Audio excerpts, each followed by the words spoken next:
SBC Media. Welcome to iGaming Daily, analysing the news from the betting and gaming industry all over the globe. Supported by SBC Summit Latino America, bringing together the leadership teams and product specialists from retail and online operators in Latin American markets.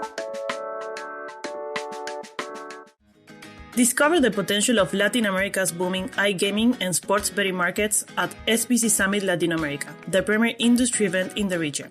Join SBC at the Seminole Hard Rock Hotel and Casino in Miami from October 31st to November the 2nd. Register now at sbcevents.com.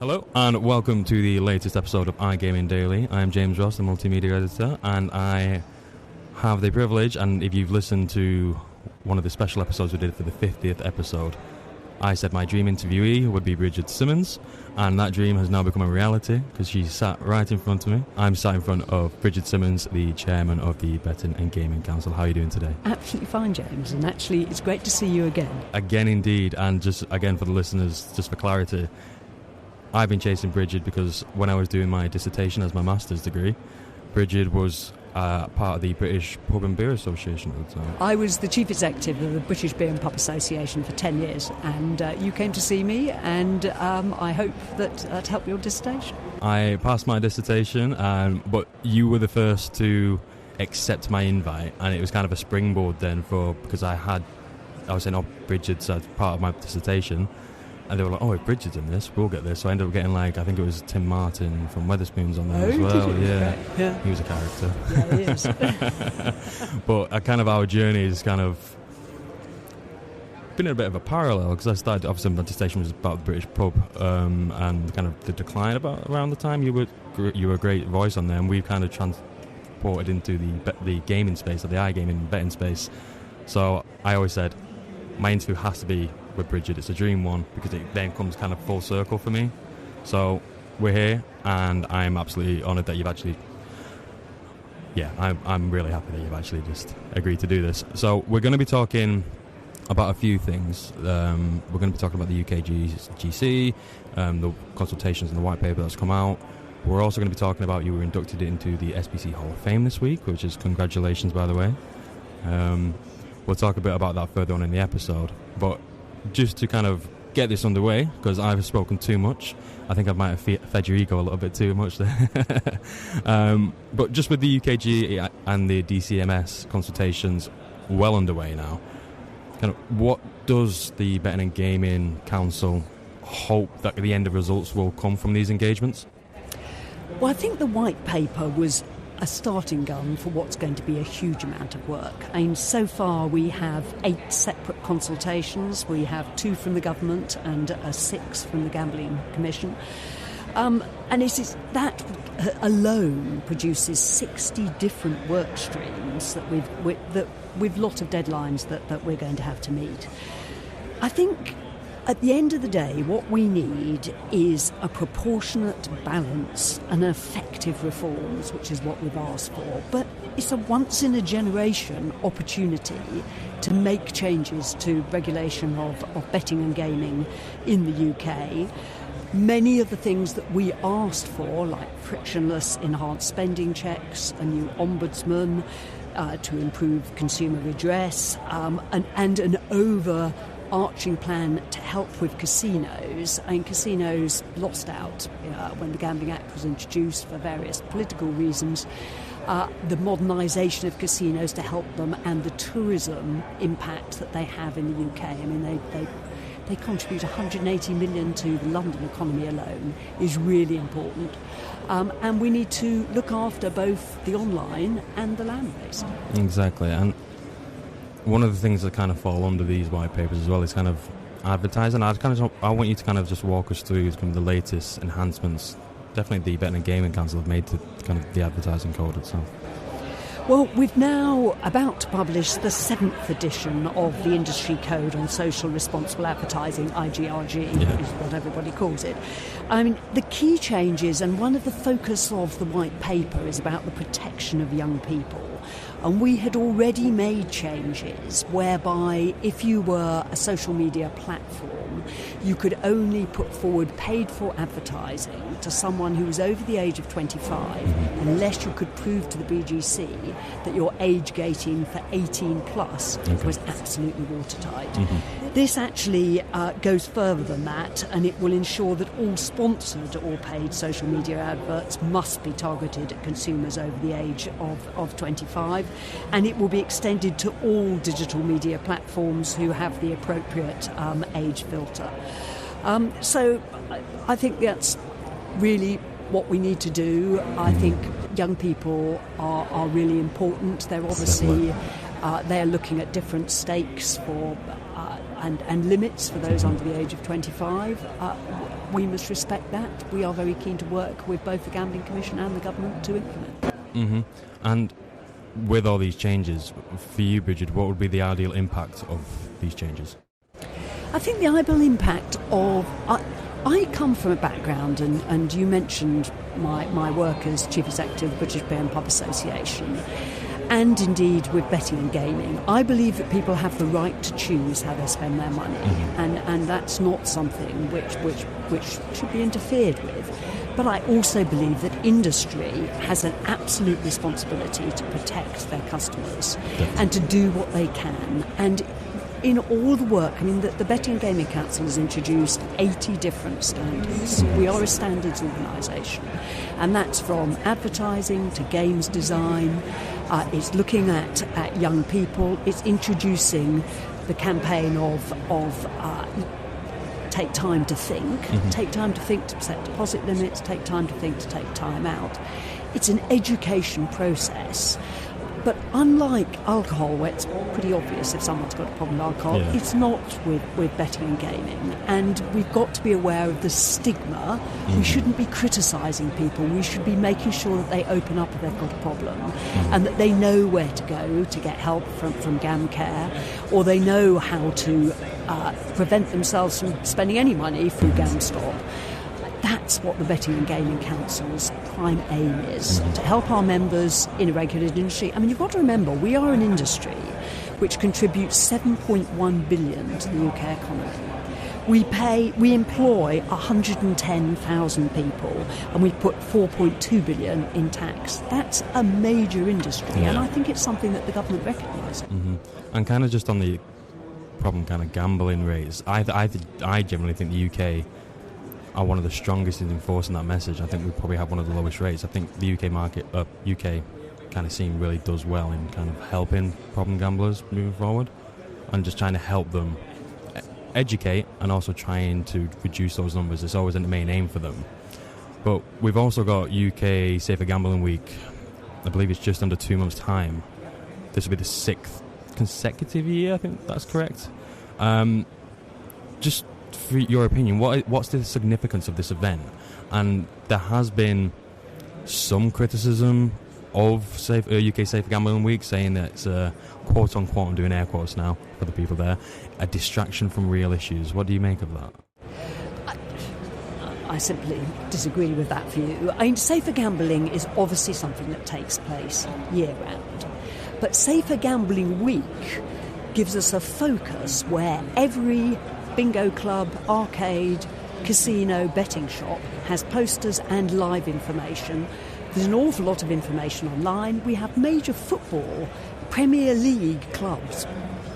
We have the Sky Bet English Football League, which has signposting, information, messaging. So to me, it's about helping to raise awareness. And if I could, I mean, just to give you some information from last year, 200,000 accounts set deposit limits during the month that we had Safer Gambling Week. That was a 12.5% increase on the previous year. 61% of players set deposit limits for the first time. And the number of players using reality checks, on-screen alerts, tracking how long they're playing, I mean, rose by an astonishing 300%. So those are real statistics. I mean, last year we saw almost 30 million impressions on Twitter, Facebook, Instagram, 21% increase in 2021. I don't know how you can argue that that's something we shouldn't be doing. It's not a distraction. It's about information. It's about education. And the Betting and Gaming Council members gave 10 million to iGam and GamCare for an education which is now a requirement actually under PGCE, under in schools. It's not about gambling, it's about risk. But people need to understand those things and what the risks are, and they need to make sure that they are careful and that they any betting and gaming in moderation is absolutely fine. Mm-hmm. Make sure it's moderate. Perfect. You did. You brought up football about Safer Gambling Week and the messages there, and I just wanted to ask you actually, with the Premier League voluntarily removing sponsorship on the front of the shirts in 2025 or 2026, 2025? Well, we don't know when it's going to come in. And I was a director of Leicester City Football Club. That's my home team, so I'm a passionate supporter. Apologies for the relegation of football. And I was also chairman of the Sport and Recreation Alliance, which is all governing bodies of sport, and I'm still a vice president, and I have a lot of links there. And but this has got to be a sports code. But what it will do is it will build upon a lot of the sponsorship agreements that we have now.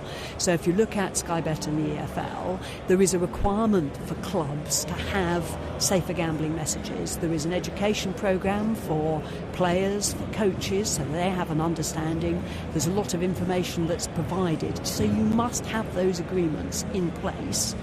I think that's something that's really important, and I think all sports sponsorship should have those agreements. And the industry puts 350 million into horse racing. There's about 40 million that goes into football. There's then sponsorship of darts, of boxing, of snooker. Without that funding, and I mean, we have companies that fund grassroots sports without actually having any sort of background or mention of them as companies.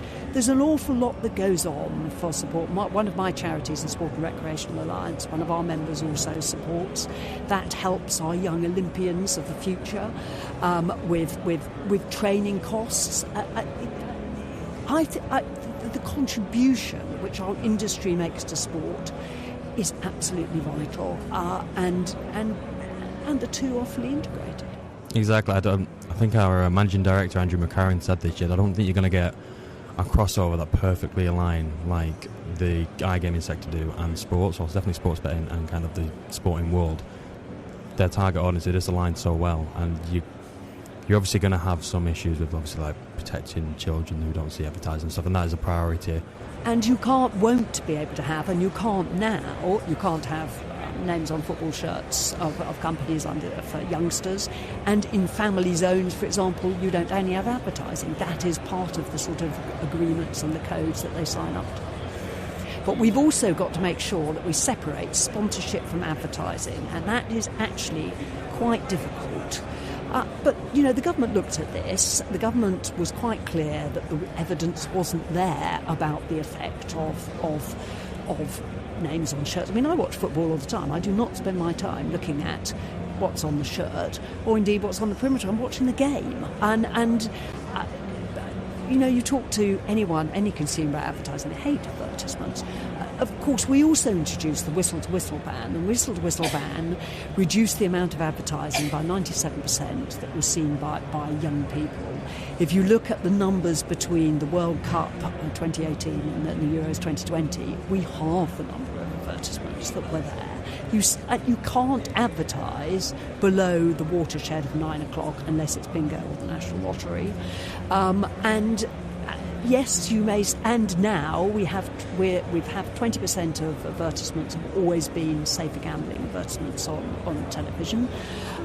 In going forward, that we are about to expand that to all forms of media. And again, safer gambling messages, they are very clear. I was watching Rugby World Cup last weekend. You saw a great safer gambling messaging advertisement in the middle of however many hundreds of thousands of people were watching that programme. That's really important to me. Perfect. And we're going to take a little backward steps, because you probably already realised this, but Brigid you are kind of a stats fanatic. You have so many stats. And going back to kind of Safer Gambling Week, could you just give us more, because we love stats, can you give us more of a breakdown of any statistical evidence behind kind of the success of Safer Gambling Week and other industry responsibility initiatives within the past years? I do think it's important that we look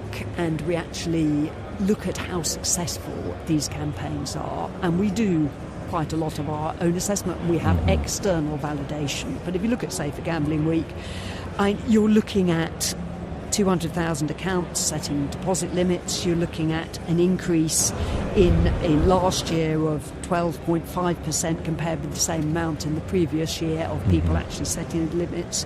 You're looking at 30 million people are seeing the social media impact. And you know, if you're in my generation, social media frankly is something that you come to new, and I use Twitter, but I don't really use much else. So it's very easy for people to stand in the stands and throw stones without realising the amount of information which is not being given, for example, to young people, and the amount of good information is being given.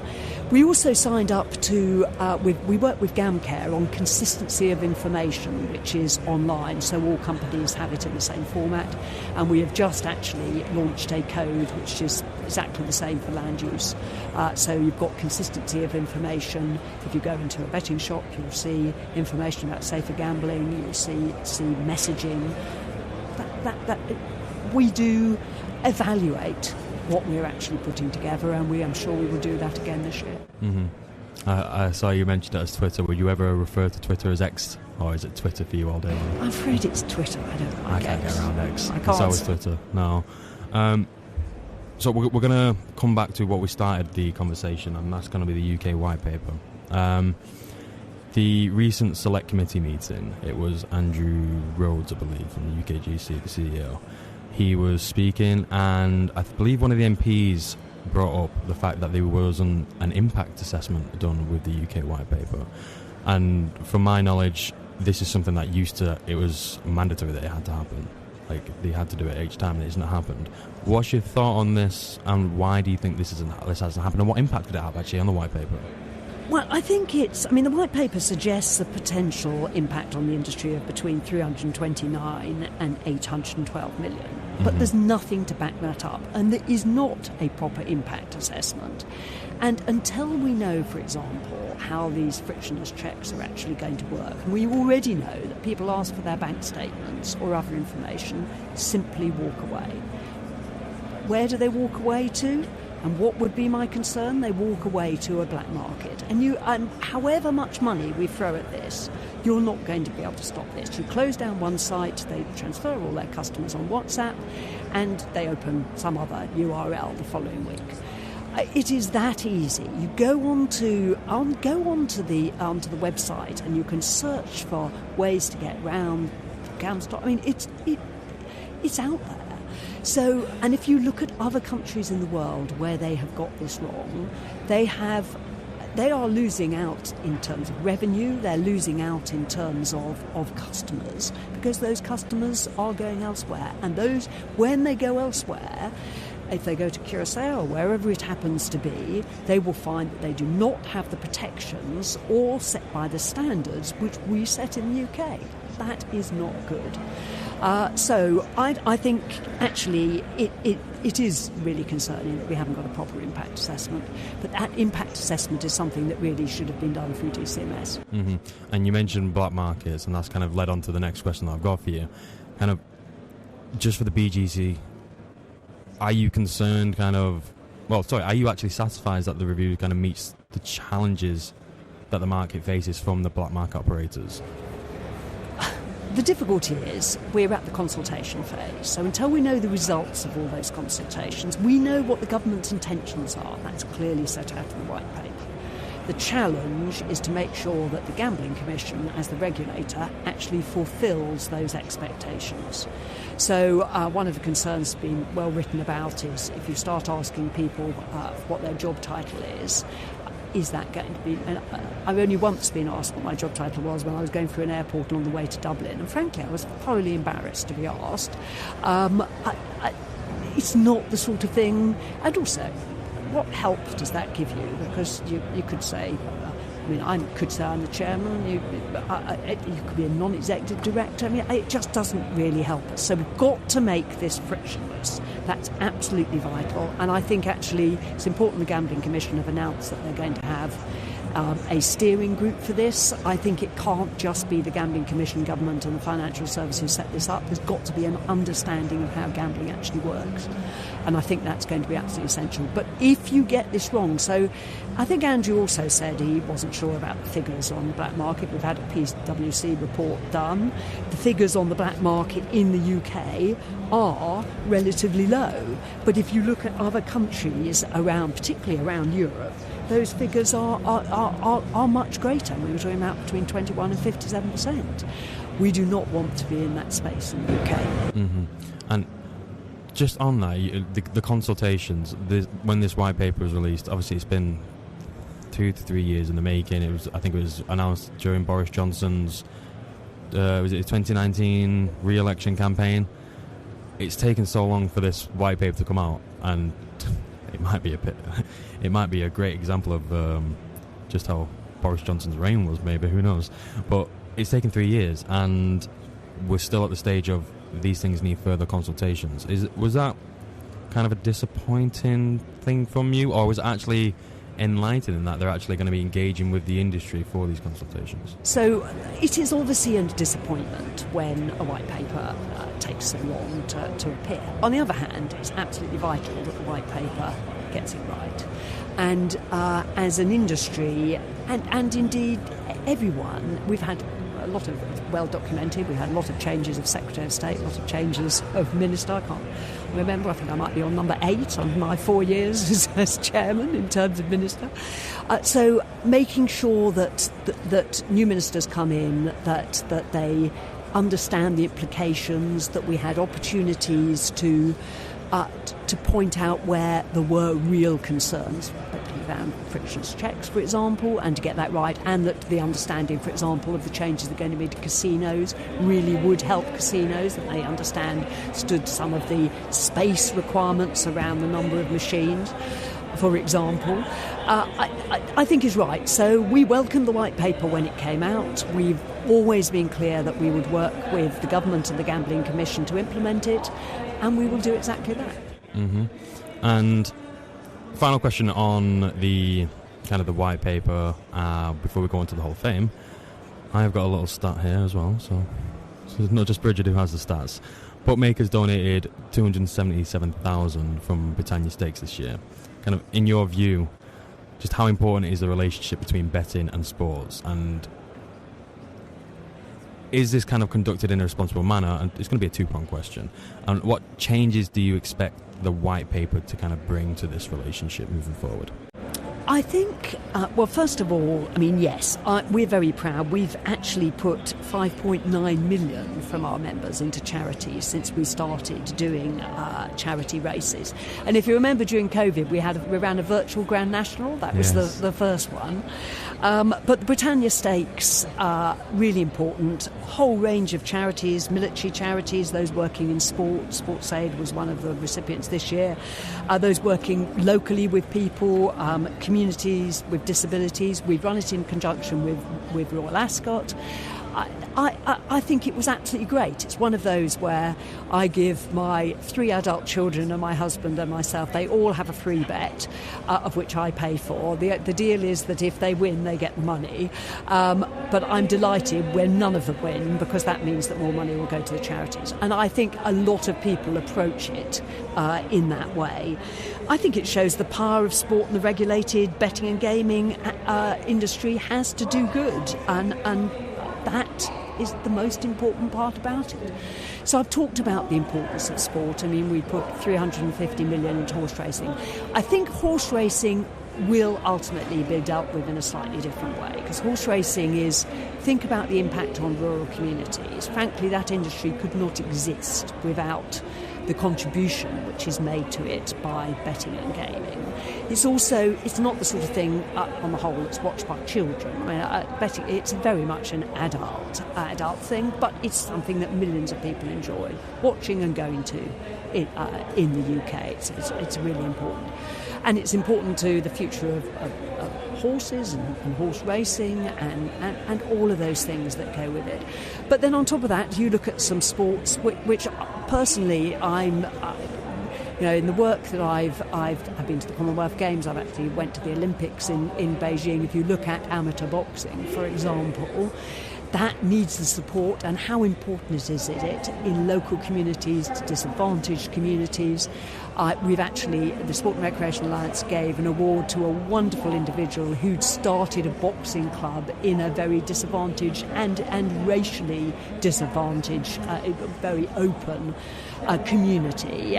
And those sort of things change. I'm a believer in sport and how it can develop people for life, because it's been enormously important to my life, and seeing the confidence that it gives to people, we need to keep that. So we should be making that contribution. It has to be done in a balanced way. It has to be combined with safer gambling messages. But overall, I think the contribution we make to sport is enormously important and should be continued.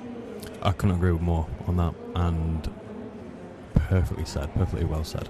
We're going to move on to the final question. I just want to get your opinion, because you were inducted to the SBC Hall of Fame, and kind of not to toot SBC's at our own horn here, but the great thing about these kind of awards and these Hall of Fames, it brings an image that really needs to be made about the gambling space. It should be celebrated. There's a lot of people from the outside who have quite tunnel vision when they're looking into the industry. They don't see the bigger picture. So it's great to have these Hall of Fames to celebrate your achievements as well, and to the industry as a whole.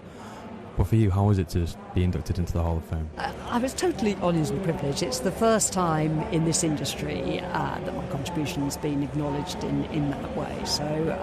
So it was great. And I've known Andy McCann for many years. He worked on sports business when I ran an organisation called Business in Sport and Leisure. And actually, I think sport... I've always worked in hospitality, tourism and leisure. To me, betting and gaming is part of leisure and hospitality industry. Of course it is. Some of the best meals you'll get anywhere is in a casino. And to see that acknowledgement, and to be on the stage with three gentlemen who frankly have had wonderful operator contributions to this industry. It was great, and to have a lot of support there too. I really enjoyed it. The only thing I'm worried about is how I actually get the award home. Is it quite a heavy award? It is quite heavy. Oh, you might need to get an additional kg on your luggage, on your hold luggage there. But congratulations.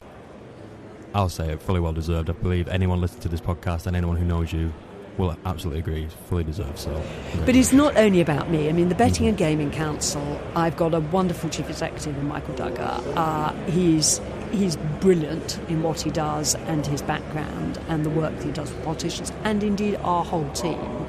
And any chair who gets an award like that can only see it as a contribution of the people who they've worked with. And it's not only the Betting and Gaming Council, it was the Beer and Pub Association, it all the way through. And we can all talk about the mentors and people who have helped us to get where we are now. That again has been, you could name individuals who have helped me. And it's great. I think I'm a great believer in, and I do quite a lot of work on with Global Gaming Women. I think we need to have more women chief executives and chairs at my sort of level. It's still quite a male industry, as indeed was beer and pubs. And I'm determined to work to make some changes, and to have, as a woman, that acknowledged has been fantastic. I will advocate that, absolutely. Perfectly well said again, and sadly that's actually what we've got time for. I think we've actually run over the time allocation, but you know what? Worth it. It's fine. Brigid, thank you for joining me today. Again, dreams reality. We've made it from pubs to beers to betting and gaming. Long may it continue. Thank you. Thank you, James. It's been a privilege. Thank you for listening to today's episode of iGaming Daily, brought to you in conjunction with SBC Summit Latino America, being held at the Seminole Hard Rock Hotel and Casino in Miami on the 31st of October to the 2nd of November. If you want to find out more about some of the subjects raised today, feel free to explore any of the sites in the SBC News Network. Happy reading.